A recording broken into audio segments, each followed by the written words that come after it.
تکبر انسان کو بہت سی نیکیاں نہیں کرنے دیتا،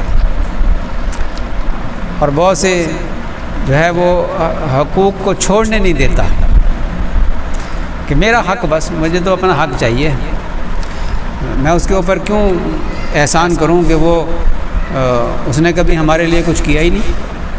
یہ کیا بات ہوئی؟ مجھے تو حکم ہے کہ میں اس کے حق اس کے لیے کرتا رہوں اور اس سے کچھ امید نہ رکھوں۔ دوسروں سے امیدیں باندھنا چھوڑ دیں، ٹینشن ختم ہو جائے گی۔ ٹینشن ختم کرنے کا بہترین نسخہ ہے کہ لوگوں سے امیدیں نہ رکھو۔ شادی ہوتی نا تو میاں بیوی آپ سے ایک دوسرے سے بڑی امیدیں باندھ لیتے ہیں اور اچھی خاصی بلکہ خواب دیکھتے ہیں، تمنائیں ہوتی ہیں، بڑی آرزویں ہوتی ہیں، کچھ ذرا حد سے زیادہ ہی توقعات